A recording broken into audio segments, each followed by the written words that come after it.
All right, now working with this, I'm almost done with it. I've got all my layers kind of adjusted, but I'm playing with final placements. And I just fixed the direct adjustment for this. Now I'm going to play with distort.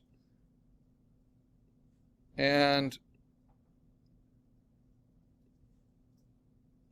finding ways for it to really help the composition. Like I didn't want it to cover up the edge of that mountain, for instance. So maybe there. Pull it down a little.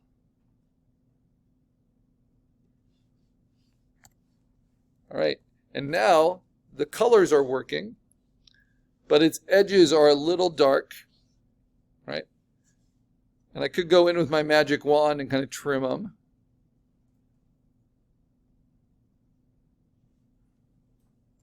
Where they don't match.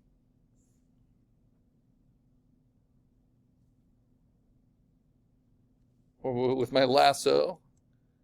Or I could go in with my magic wand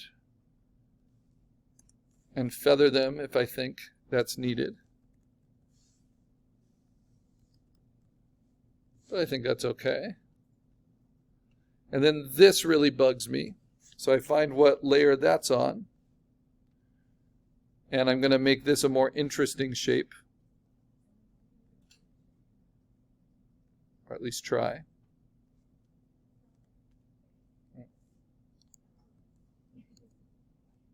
Ooh, that's weird. Oh, it's because the purple mist. Ah, I see what's going on. Okay, so this is what I'm going to do. I'm going to select all of this purplish mist, which worked before I had the teeth back there. I kind of like it. But I can't add in this rock, so I'm just going to... You can use a combination of the magic wand and your lasso by holding down Shift. Because a selection is a selection. So you can use any selection tools to build your selection. Like so.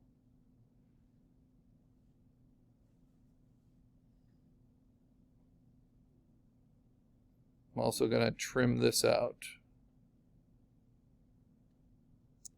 And instead of just hitting delete,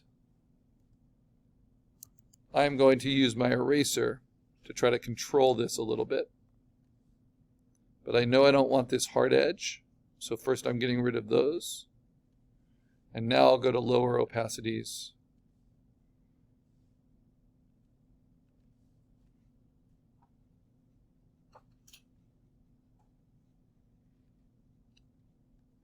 And adjust that kind of purplish mist that I left in there.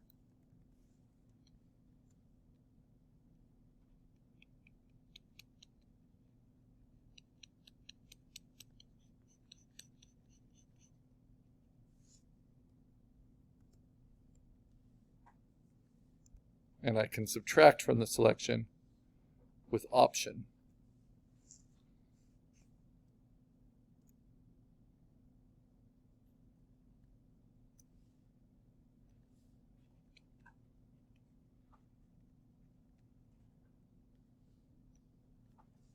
Okay, and now this jaw here, this edge is very odd. So I'm going to try to make it feel a little bit more organic.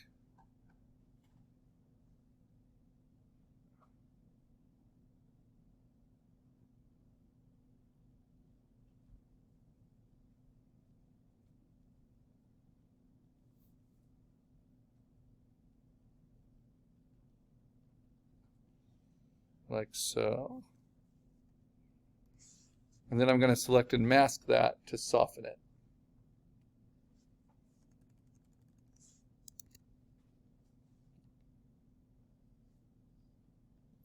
Smooth it out a bit. Okay. Now, there are little things that are wrong, like this corner here, that's not filled in. That corner, that's a little too bright. So that's where my original guides come in, Command semicolon. And now I'm going to figure out my final cropping for it. It's good to have space if you have the pixels filling it up. So I like my sky being higher because it looks good. But I need my base one to be a little bit higher to hide those seams that were never intended. And I use my crop tool. They sticks to the guides.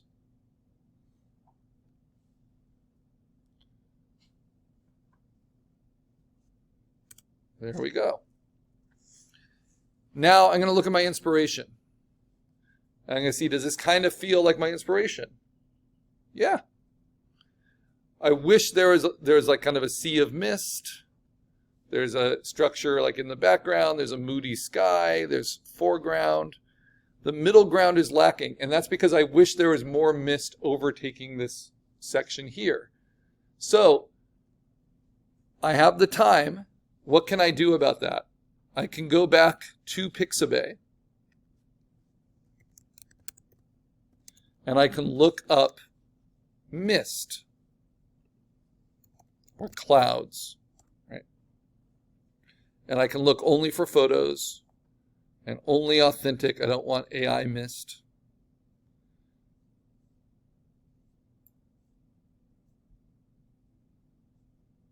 And I want just the kind of heavy texture, like this one. So I'm going to download that, larger size. It's going to come to my downloads folder. I'm going to move it to my desktop, which my shortcut is not working for anymore, which really bugs me. Why can't I? So let me download it just to be sure.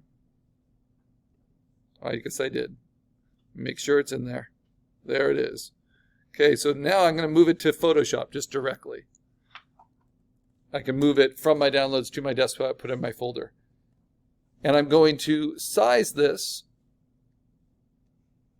so that only that mist is in the image, right?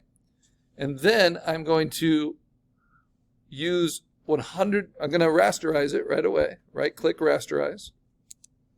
And I'm going to use a 100% large, soft-edged eraser to obliterate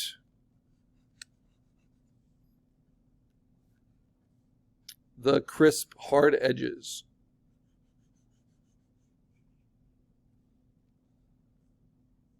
Right? Until they're all gone. And then I'm going to do direct adjustments.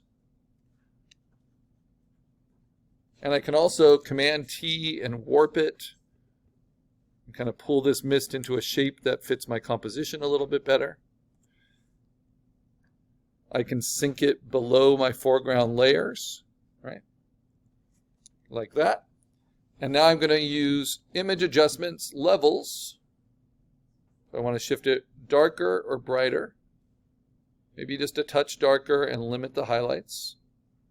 Its color is way off, so I go to image adjustments, color balance. I'm going to be able to change that with the midtones. Pushing it a little bit both ways.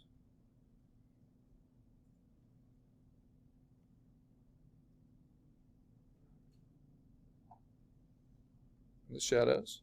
And then hue saturation.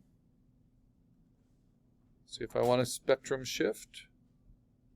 Maybe to there, and then do I want it more colorful or less colorful? Maybe just a little bit more colorful. And now I go hard with my eraser at a low opacity. And this is what's called a texture overlay. You're basically building your own atmosphere in.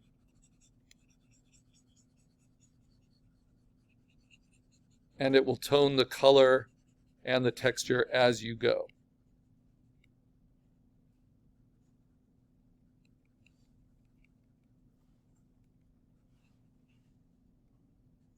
And you see how that really separates the foreground from that middle ground now. And I can move it above my foreground as well, and then just make sure it gets erased out completely where it doesn't make any sense.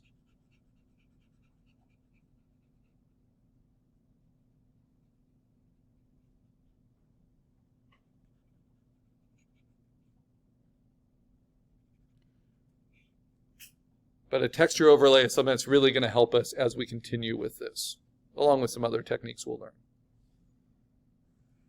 So now I'm just going to kind of sweep that mist away from the foreground and low opacity.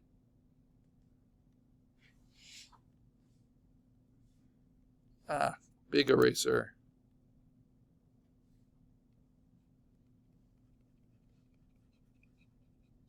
Help it settle the middle ground. Back into space a little bit.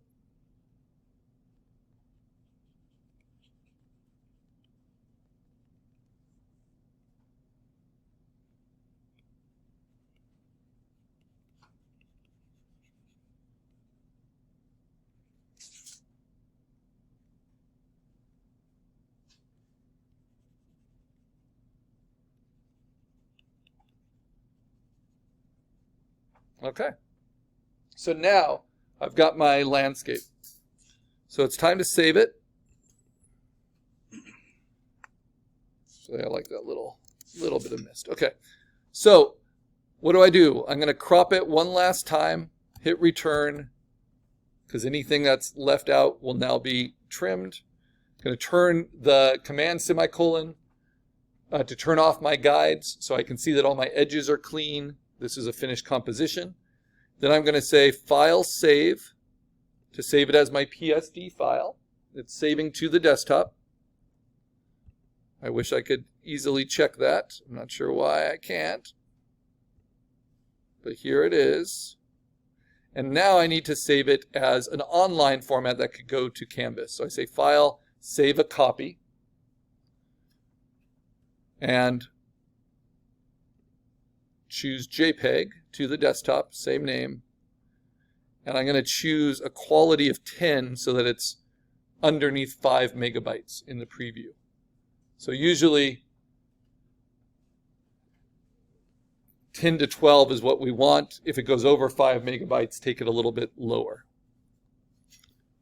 Okay, now I'm done with Photoshop. I find my JPEG, I mark it orange for online format. And before I organize everything back into my folder, I'm going to go ahead and turn it in.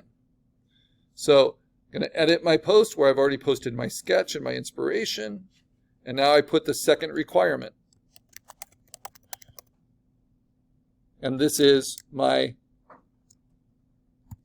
quote unquote finished composite landscape.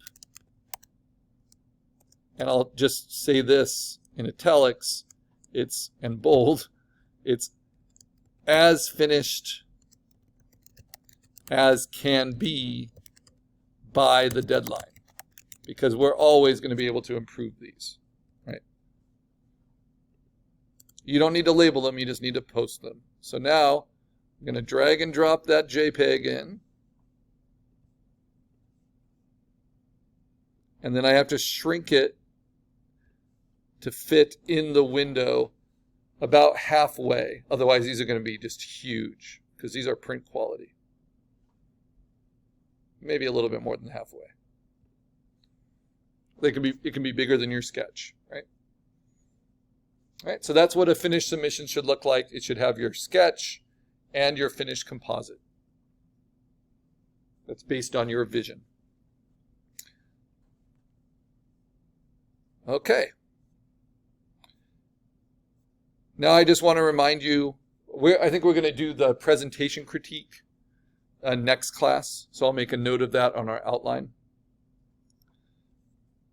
So we'll just take the next 5 minutes to help you guys get it posted and get them sized.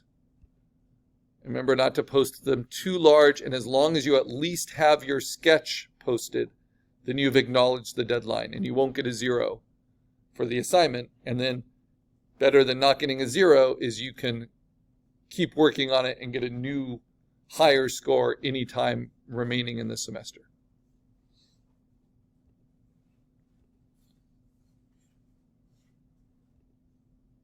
And then I'm going to be introducing our next assignment, which when you're ready, just click next. It's going to go to Unit 5. And we're going to learn how we apply these